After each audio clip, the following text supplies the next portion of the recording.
Mo was the top student at Tokyo University, but her boyfriend never truly loved her. Whenever his crush, Lina-chan, called him, he would push Mo away as if she meant nothing to him. Their phone conversations went like this. Why aren't you wearing any clothes? Because I was just working out at home. So, when are you dumping that ugly girl? You can do it right now if you want. You finally dumped that ugly witch? Love you, baby. Even such humiliating treatment had become normal for Mo. She kept telling herself she was just here to have fun, no need to take small things so seriously. Compared to those beautiful girls, her looks and figure were painfully ordinary. People often ignored her on the street. Only a certain type of man ever spoke to her. Hey pretty, wanna come to a host club? You're talking to me? I'd never go to a place like that. Wait, I promise I'll make you happy. Whether you like loud parties or a calm atmosphere, I can take you anywhere. No thanks, I'm going home. Social judgment always affected Mo a little, so she often went to a pub to drink her worries away. With alcohol in her system, all her tension disappeared. One night, she drank until morning with the bar owner and the bartender. Worried about her safety, the owner asked Ichii, Yiza, to walk Mo home. On the way, some drunk men started taunting them because Ichii was good looking. Hey bro, which host club do you work at? What's wrong? He won't even answer, probably out with a client. The girl next to him looks so ugly though. Ichii was about to respond angrily, but Mo stopped him. She said this sort of thing happened all the time and it wasn't worth fighting with drunk people. That same night, Mo got bored and went back to the bar again. Soon after, Ichii brought along a young girl who started talking to Mo. But the first thing she said cut deep. Wow, how old is this lady? I'm 20, just a few months younger than you. Really? But you look so much older. Maybe realizing how rude she'd been, the girl,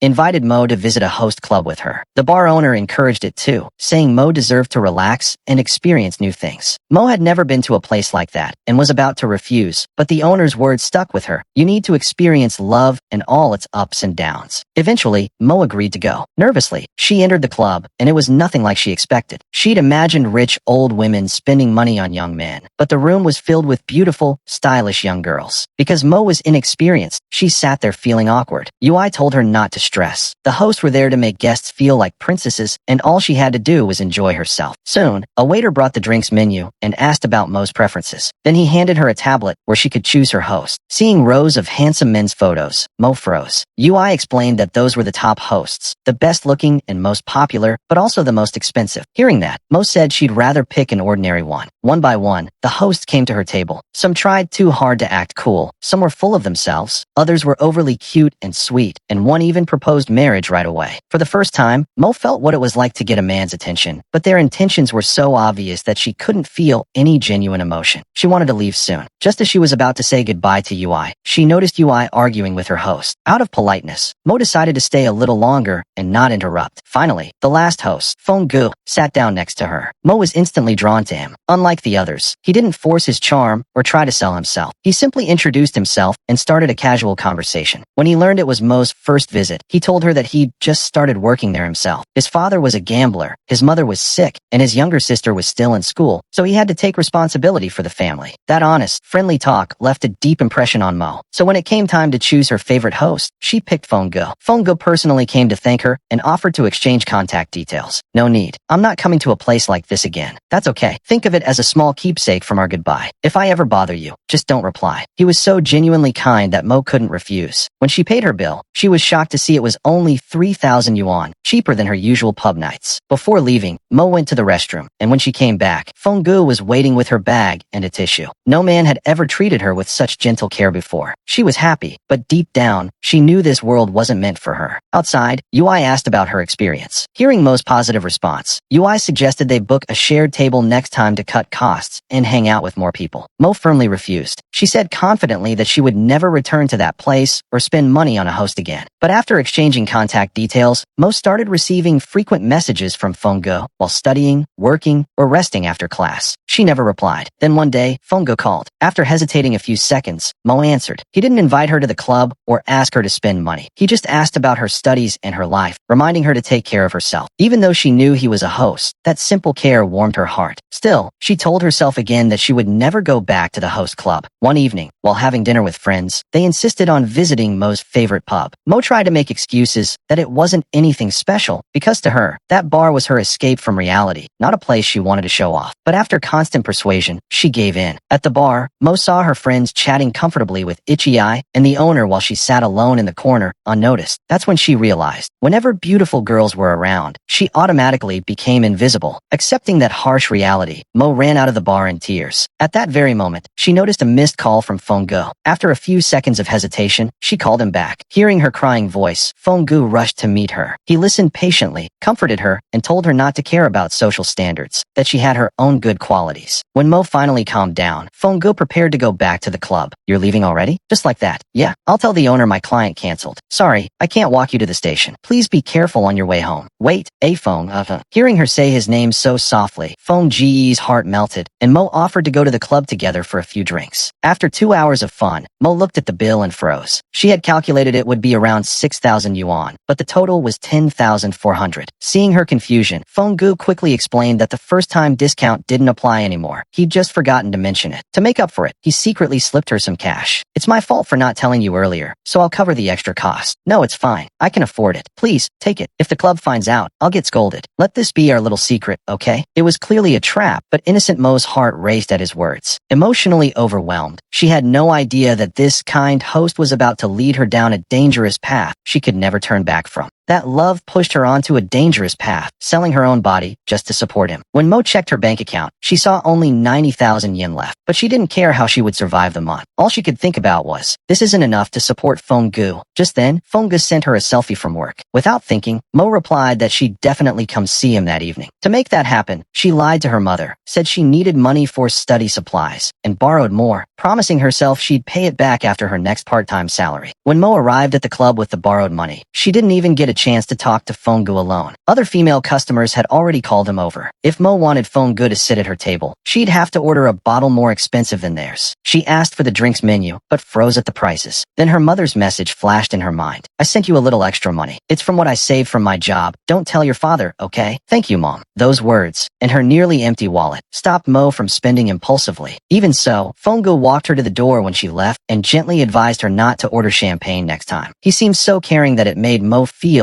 even more guilty. The kinder Fenggu acted, the more guilt Mo felt. So the very next day, she returned to support him again. When she saw another customer resting her head on Feng Ji's shoulder, Mo lost control. In a burst of emotion, she ordered the cheapest bottle of champagne. Are you sure you're not spending too much? Why would I be? It's the cheapest one. Price doesn't matter. Thank you, Mo. That night, Fenggu suggested they grab dinner after the club closed. It was their first date. For a shy, innocent girl who had never known love, just sharing a meal with him felt like the greatest happiness in the world. As they said goodbye, the warmth of that simple moment tasted like real love to Mo. Only when she was with Fenggu did she feel like an ordinary, lovable girl. And that made her fall for him even harder. To keep supporting Fenggu, Mo learned from a friend how to become a rental girlfriend. She quickly asked how much it paid and how often. Her friend explained that payment was daily, depending on looks and service quality, but warned her, you'll need a little more feminine charm for this job. I like your simple, natural look, but customers want something cuter and sweeter. With her friend's help, Mo transformed from a plain college girl into someone adorable and charming. On her way home, a man even asked her out, for the first time in years. Excited, she showed her new look to Fenggu, who cleverly showered her with compliments. Mo blushed, glowing with happiness. But soon, she noticed a new customer staring and smiling at Fenggu. Moments later, he ordered a drink, and Fenggu left Mo's table to serve him. Mo comforted herself by thinking, I have my new job now, and I can use part of my scholarship money too. Spending a little more isn't a big deal. So she ordered a high-end champagne bottle. The waiters immediately focused on her, and Fenggu became even more attentive. Mo, do you like me? I do like you. Those shallow words of affection, bought with money, hooked Mo completely. She decided to do whatever it took to keep earning, so she could keep feeling that warmth. She dreamed of having dinner with Fenggu again, but as she left the restroom that night, she saw another woman ordering an even pricier drink and requesting Fenggu to stay with her until morning. Unable to afford such competition, Mo could only watch silently. The next day, she went to apply for her new rental girlfriend job, but the manager explained that it was a professional role requiring training and a 1-month trial to master the art of being the perfect girlfriend. What should I do now? I quit my part-time job for this. I have no income, and last night's champagne wiped out everything. As Mo worried about her bills, a broker approached her, offering a faster way to make money. He told her she could earn thousands of yen in a single day. Tempted by desperation, Mo gave in and stepped into the world of prostitution. The agency packaged her like a fantasy, a sweet college student living a double life. The next day, she got her first assignment. After servicing for clients back-to-back, Mo was completely drained, physically and emotionally. The customer's rudeness and her own shame broke something inside her. She couldn't stop thinking, while I'm selling my body, Feng-gu is out there smiling at other women. She thought of quitting, but after a long moment, she made herself a promise. If Feng-gu doesn't answer my call tonight, I'll pay off my debt and stop everything. Just 1 second before the call disconnected, Feng-gu picked up. The sound of his voice shattered Mo's fragile resolve. She burst into tears. As always, Feng-gu comforted her softly. Whatever happens, I'll always listen to you. You can call me anytime. Those simple words gave Mo the strength, or perhaps the delusion, to keep going deeper into the darkness. With an easy way to make money, Mo became reckless. Whenever another customer called Feng-gu away, she immediately ordered a luxury bottle, even on credit, just to bring him back. Their dates became more frequent. The envious glances of strangers on the street filled Mo with both pride and joy. One night, as Feng-gu walked her home, he used his master-level charm to pull her even closer. Mo, you once said you liked me, right? Do you still? Yes, I still do. Then he kissed her. That single kiss made her love for him grow uncontrollably. She decided to buy a 1 million yen custom champagne for Feng-ji's upcoming birthday. To reach that goal, Mo pushed herself harder, taking more clients, cutting off her friends, even submitting a college withdrawal form. Selling her body day and night shattered Mo's innocence completely. She smoked to numb the pain, drowning her guilt in nicotine and exhaustion. Her life had fallen apart, yet all she could think about was Feng-ji's birthday. Then a message from her mother brought her back for a moment. I don't understand why you're quitting college, but as your mother, I'll support whatever choice you make. Life only comes once. You don't have to finish university. Just make sure you have no regrets. Your father and I, and this home, will always be your safe haven. Those words filled Mo with regret. Still, she decided she would celebrate Feng-ji's birthday first, and then figure out what to do next. When Mo arrived at the host club, Feng-gu was already surrounded, serving multiple customers with his perfect smile, making sure each one felt special. When Mo texted him that she was almost there, his reply came addressed to another woman's name. At first, Mo convinced herself it was just a mistake, but then she remembered Feng-gu was a host. He had to make every paying woman feel like she was the only one. Thinking back on the past few weeks, Mo realized his love wasn't meant for her alone. It belonged to anyone who spent money on him, and the money she'd spent, she'd earned by selling her own body. Awakening from her illusion, Mo didn't know whether to cry or scream. Then, a message popped up from the bar owner, inviting her to an event at her old bar. Seeing that message, everything clicked. She laughed and cried at the same time, maybe at her own foolishness, maybe out of relief that it wasn't too late to turn back. Later that night, Mo went to her old bar. When the owner asked if she was okay, she smiled faintly and said, I took your advice and loved with all my heart. Meanwhile, at the host club, Feng-gu was busy entertaining another woman. Maybe for hosts, it doesn't really matter who the customer is. To make every customer feel like a king, Ito would always kneel at the entrance to welcome them. When the service ended, he made sure to boost the customer's self-esteem too. Did I go a little overboard today? Not at all. Numikuro-san, you were especially amazing today. And just before the customer left, Ito would even show a touch of sadness at their departure. Because of this perfect balance of professional service and emotional warmth, Ito had become the top salesman of the club. But the day a young, handsome man walked in as a customer, Ito felt something strange deep inside. First, because young clients usually don't have much money to spend, and second, because they rarely come back again. Ito preferred older, wealthy clients who spent freely, ordered expensive services, and even gave him lavish gifts. Still, as a professional, Ito greeted the young man, Hashimoto, with his usual smile and led him inside, holding his hand gently. When Ito hung up Hashimoto's coat, he noticed it was from a luxury brand, and the man was wearing an expensive watch too. He quickly guessed this wasn't an ordinary guy, probably a rich kid. Excited by this discovery, Ito's energy doubled. Before Hashimoto could even say anything, Ito knelt down again, ready to serve his every wish. But Hashimoto shyly said that this was his first time in such a place. He had only come on a friend's recommendation. I wanted to ask, do any celebrities come here too? Of course, some of them even request my personal service. But for their privacy, I can't reveal their names. Using confidentiality as an excuse, Ito subtly raised his own value and used that moment to move closer to Hashimoto. After asking permission, he sat beside him. The boy still stayed quiet and awkward, which Ito found concerning. Silence meant wasted time and fewer sales. So, Ito took the initiative to start a conversation. By the end of their session, Hashimoto was no longer shy. He confessed that he also worked in the service industry, where clients were increasing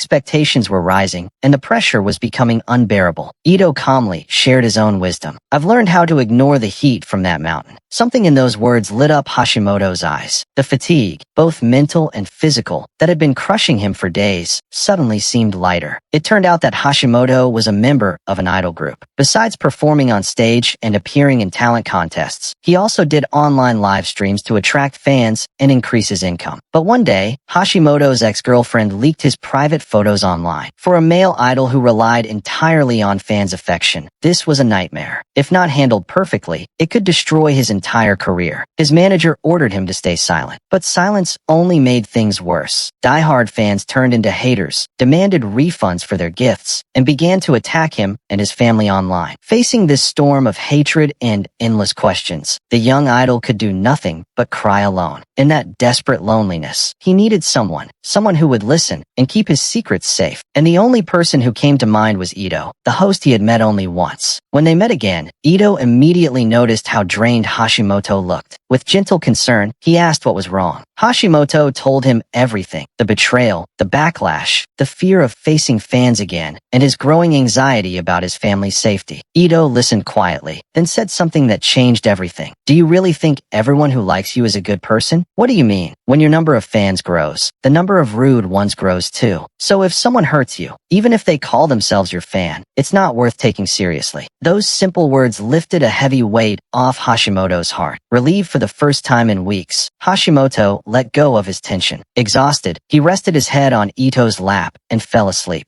Watching the young, beautiful, and clearly wealthy boy sleeping beside him, Ito had a fleeting thought: if only we'd met somewhere else. But he quickly erased it, because a host must never get emotionally attached to a customer. When the service time ended, Ito gently woke him up. Hashimoto said it was the deepest sleep he'd had in days, and thanked him sincerely. Then he made an unexpected offer. Next time, let's have dinner and drinks together. My treat. Ito froze for a moment, and then anger flashed in his mind. Here it is again, the same old trick. He doesn't want to pay for service inside, so he's trying to take me out for free. Does he think he can win me over that easily? Hashimoto, sensing the tension, quietly said, if you don't want to, that's fine. Ito forced a smile. No, I'll come. I shouldn't have refused. He's rich anyway. Maybe it'll turn out useful for me. And so, despite his doubts, Ito agreed. He had no idea then that this ordinary date would soon change the course of his entire life. She agrees to go out for drinks with him, lets her guard down completely, gets drunk, and goes home with him. They end up sleeping together. When Ito wakes up the next morning, she knows immediately she's made a serious mistake, one that could affect her work. But Hashimoto's behavior afterward makes her even more uneasy. He prepares breakfast for her, acting gentle and attentive, almost like a real boyfriend. Ito plans to leave right after eating, but when Hashimoto asks her to stay a little longer, she hesitates. Despite telling herself to focus on work and earning money, she gives in and stays to play games with him. They laugh together like a couple in love. Then Hashimoto suddenly asks if she has a boyfriend. When she says no, he looks secretly pleased. Ito immediately realizes he's the type who gets attached after sleeping with someone. Exactly the kind of man she's afraid of. Soon after, a client texts her to make an appointment, and Ito quickly uses work as an excuse to leave. But just before she goes, Hashimoto asks her real name, and for some reason, she tells him. Once she's cooled off, she regrets it deeply. Ito has always kept a strict line between her personal life and her work. Every day, she follows the same routine, working hard to earn money. But now, her carefully maintained boundaries have been broken, and she's irritated and unfocused. She goes out drinking with friends to vent. When she tells them she's thinking about dating a client, they each have different opinions. Rina, who also deals with men often, thinks it's great. He's young, handsome, and rich. Why not? But Sayuki disagrees. Getting involved with a client is risky. Once it turns into a real relationship, he'll eventually want you to quit your job. And once you're in love, you'll start hating the idea of serving other clients. Then Sayuki adds, but honestly, all this effort we put in, it's for money, right? If you're going to quit, the guy better be rich enough to cover all your expenses. Otherwise, he'd have to be someone you love so much that you'd give everything up to be with him. Sayuki's words snap Ito back to her senses. She knows she can't quit her job. That dangerous thought only came up because she was starting to fall in love. She reminds herself, once emotions get involved, intelligence drops. Better to make money than to fall in love. Money is everything. Without it, she feels insecure and loses confidence. Money gives her freedom and options. After all, money never betrays you. Ito thinks she's regained control of herself, but she soon realizes she can't concentrate at work anymore. Her mind keeps drifting. When Hashimoto messages her again asking to meet, she knows nothing good can come from seeing him outside of work, but she agrees anyway. During dinner, Hashimoto suddenly asks if she'll come over afterward. Ito gets angry. What's that supposed to mean? You want a repeat of last time? Sleep together and just hang around until morning? Are you just looking for a free companion? Hashimoto quickly apologizes, explaining that's not what he meant. He says he's been hurt by his ex and doesn't trust easily. But after spending time with Ito, he found her advice helpful and her discretion comforting. Because he lives alone and has to be cautious, he just wants to be friends. Ito replies coldly, if you don't explain clearly, I won't accept that. What do you really want? After a pause, Hashimoto asks, then, do you want to date me? Ito snaps back. What's with the then? Are you just saying it casually to dodge responsibility? You're joking, right? No, I'm not. I'm sorry. That's not what I meant. Then what do you mean? You say you want to date, but you make it sound so light. I'm not quitting my job, you know. I've already decided to earn as much as I can before going back to college. Hashimoto assures her that he never expected her to quit. Not every man thinks with his lower half, he says. He really likes her. That's why he wants to be with her. Seeing the sincerity and vulnerability in his expression, Ito realizes she misunderstood him. When he reaches out his hand, she smiles and takes it. At first, their relationship is blissful. They spend every free moment together, laughing and clinging to each other like any couple in love. But soon, Ito finds herself increasingly resistant to working. She can't balance her job and her feelings. One day, Hashimoto gives her a key to his apartment, saying he just wants her to be happy. But deep down, Ito knows no man can truly accept his girlfriend doing this kind of work. Even though Ito had a celebrity boyfriend with over 1 million followers, he still kept working hard at the escort club to make money. Hashimoto, his boyfriend, said he didn't care about Ito's line of work. But as their relationship deepened, Ito started to crumble first. During client sessions, he found himself distracted, sometimes even feeling sick or in pain, an emotional and physical rejection that caused his performance to plummet. His income dropped to less than 1/3 of what it used to be. He often caught himself wondering if falling in love had slowed down his path to making money. If he hadn't developed feelings for Hashimoto, he might have earned millions more by now. He remembered the struggles he faced when he first came to the city and the harsh days growing up in an orphanage. Those experiences were what made him worship money all these years. But now, because of one man, everything was changing. Was that change right? Was it worth it? Ito confided in his closest coworker. After hearing that Hashimoto was young, rich, and handsome, the coworker advised him to quit the industry and marry Hashimoto as soon as possible. But Ito shook his head. I don't want to rely on someone financially, he said. I want to be an independent, self-sufficient modern woman. His coworker sighed. Sure, but a guy that good, do you think other girls will just let him go? Those words struck Ito hard. He realized he couldn't have it all, career and love, without making sacrifices. So he decided to focus a little more on the relationship. After all, a man like Hashimoto was a rare catch. Still, he wasn't about to give up his financial independence. Ito cut back on his workload, keeping only his most loyal clients. When older clients asked to take him out on trips, he found polite excuses to decline. All the time he freed up went straight to Hashimoto. The two of them were completely in love, not a single fight between them. Hashimoto even wrote a song just for Ito to express his feelings. For the first time, Ito truly felt the sweetness of love. But as his income continued to drop, an unfamiliar anxiety began to grow inside him. Even then, quitting never crossed his mind, until Hashimoto brought it up. He gently suggested that Ito should leave the job. He promised to stream more often to make extra money and said Ito could move in with him to save on rent. Besides, Ito had already saved enough to cover his college expenses until graduation. There was no need, Hashimoto said, to keep doing such a degrading job. But Ito didn't see it that way. Yes, the job's gotten harder, he admitted. But if I quit and move in with you, what if we break up later? Won't I regret the money I didn't earn? I don't even know if we'll last. Seeing Ito fall silent, Hashimoto opened a bottle of expensive wine to ease the mood. Ito was touched. No one had ever celebrated anything with him before. For someone who grew up with nothing, it felt precious. At that moment, he truly believed spending his life with Hashimoto could be something beautiful. Later that night, he posted a picture of the wine bottle on social media, just a small way to commemorate a happy day. He never imagined how much trouble that simple post would cause. One of Hashimoto's obsessive fans zoomed in on the picture and spotted Hashimoto's reflection in the background. The fan uploaded the image online, exposing Ito's identity. Within hours, headlines exploded across social media. Popular idol Hashimoto dating an escort. Many of Hashimoto's female fans felt betrayed, emotionally and financially. Hashimoto knew that if the situation wasn't handled properly, his career would be over. So he and his manager rushed to meet Ito, begging him not to respond to anything online. Seeing the endless insults and abuse flooding the internet, Ito felt numb, partly from disbelief, partly from heartbreak. What hurt most was Hashimoto's decision to prioritize his fans over him. To make things worse, some crazed fans doxed Ito, sharing his address and workplace. They spammed the the shop with bad reviews, and even spread lies that he had health problems. Watching strangers tear apart his reputation, Ito finally snapped. He sat down at his computer, determined to collect evidence and sue the worst offenders. But Hashimoto stopped him immediately. Most of them are just kids, middle or high schoolers, he said. They don't know any better. And more importantly, they're my fans. If you sue them, it'll cause even bigger problems for my agency and for me. Ito stared at him coldly. So what you're saying is there's nothing we can do? That's it. No, that's not what I mean. My boyfriend's being mocked, insulted, and about to lose his job, and all you can say is there's nothing we can do. I just need you to think about my position too, Hashimoto pleaded. I've worked hard for this career. Being an idol means taking fans' money and accepting the risks that come with it. So I'm planning a press conference to apologize to them and clear things up. That's meaningless. Ito shot back. This all happened because you never really deprogrammed your fans. You fed them dreams, made them believe giving you money made them special. That's not support. That's manipulation. Manipulation? You're the one brainwashed by money. Hashimoto blurted out. The room fell silent. At that moment, Ito realized they were from two completely different worlds. Hashimoto, who'd grown up surrounded by wealth, could never understand the pain of growing up in an orphanage, or what it felt like to be too poor to eat. Seeing things clearly for the first time, Ito didn't hesitate. He ended the relationship on the spot. As for those fans who insulted, mocked, and denied his right to live and work, he vowed not to let them off so easily. 3 days later, Hashimoto held a press conference with his team. He told the media that the woman in question was just a friend's girlfriend who happened to visit that day. He apologized to his fans for causing concern, but the damage was already done. Because of the flood of fake reviews, the club suffered serious reputational and financial losses, and Ito was fired. Soon after, he hired a lawyer and filed lawsuits against 5 of the most malicious commenters. Having paid a heavy price for this relationship, Ito came away with one unshakable belief. Only money will never betray me. As long as he had money, he could live happily, depending on someone else for happiness. That was the real stupidity. From the very beginning, he had no one to rely on. The only person he could ever truly trust was himself. Due to company rules, UAI cannot refuse any client. However, as soon as his shift ends, he immediately takes the hard-earned money to boost the sales/performance of his host boy, Chun-Ri. When Chun-Ri agreed to come to UAI's place after his shift, UAI immediately ordered 300,000 worth of drinks to help Chun-Ri meet his quota. After returning home, he spent 2 hours personally making Chun-Ri's favorite omelet rice and drew a cute animal on it with tomato ketchup. As UAI sat on the sofa filled with hopeful excitement, daydreaming about the wonderful night ahead, he sent dozens of messages asking about Chun-Ri, but didn't get a single reply. The other person seemed to have vanished. UAI waited from 1 a.m. until morning. He made countless calls, but no one answered. His initial confusion turned into anger. He sent messages questioning Chun-Ri. Who are you with? Why aren't you replying to calls and messages? Why did you stand me up? Finally, Chun-Ri gave a perfunctory reply. I got drunk. This attitude made UAI furious. He smashed the omelet rice on the floor, venting his frustration. Damn liar. The confrontation and manipulation. That very evening, UAI confronted Chun-Ri in person to settle the score. He spent over $1 million on Chun-Ri every month, only to be met with excuses and coldness. Now, he saw no future with Chun-Ri. He only felt Chun-Ri's deception. Faced with UAI's accusations, Chun-Ri acted wrong. Why do you make it sound like only you are working hard? When I spend time with other clients, isn't it for performance too? I don't do it because I like it. I don't do those things with those uncles because I like them either. This is all for you, Chun-Ri. UAI's words drew the attention of many clients, making Chun-Ri lose face. He tightly clenched his fists, trying hard to control his emotions, knowing he absolutely could not afford to lose a big client like UAI. Controlling his professional demeanor, Chun-Ri forcibly calmed down, apologized to UAI, and comforted him. I'm sorry for always making you feel bad. You know, I actually value you the most, UAI. Chun-Ri promised UAI that he would definitely come to his house after work that day, willing to pay any price if he failed to keep his word. These words finally calmed UAI down. The price of love. Chun-Ri then showed his true colors. He claimed he was still a little short on his sales quota for the month and asked UAI to order a few more bottles of alcohol for him. Sensing UAI's reluctance, Chun-Ri resorted to emotional blackmail. Do you know how much my sales dropped this month because of you? In the end, Chun-Ri got what he wanted, but he didn't notice the look of sadness and coldness on UAI's face. After all, the money UAI earned was his hard-earned money, but Chun-Ri was carelessly exploiting him. The extreme fluctuation in emotions made UAI fall ill. He sent Chun-Ri a text message, message, desperately hoping for comfort, but the reply only asked if UAI could still work. This answer chilled UAI's heart. However, the next moment, Chun-Ri showed concern and said he would arrive at UAI's place soon. When Chun-Ri arrived, he first checked on UAI's condition and then walked towards the kitchen to cook for him. Seeing Chun-Ri wearing the bracelet UAI had gifted him, UAI was so happy that he forgot he was sick. But Chun-Ri started complaining. UAI shouldn't have posted photos on the shop's message board, as it would damage his reputation and sales. These words made UAI angry again. But seeing the heart-shaped breakfast Chun-Ri made for him, UAI's mind filled only with happiness. He had forgotten how long it had been since he drank porridge made by someone he loved. In that moment, Chun-Ri's thoughtfulness and care made UAI feel that everything he gave was worth it. After comforting UAI, Chun-Ri went to work. Before leaving, he told UAI to rest well. This sweetness of love made UAI wish time would stop, but he also knew clearly that his relationship with Chun-Ri relied entirely on hard-earned money. UAI understood the principle that if the cash stops, the feelings reset. Nevertheless, he still held on to some fantasy about Chun-Ri, even wanting to ask him if he would still treat him this well if UAI stopped being able to earn money. Before UAI could gather the courage to ask, Chun-Ri coldly said, "Work hard next week, okay? Understood."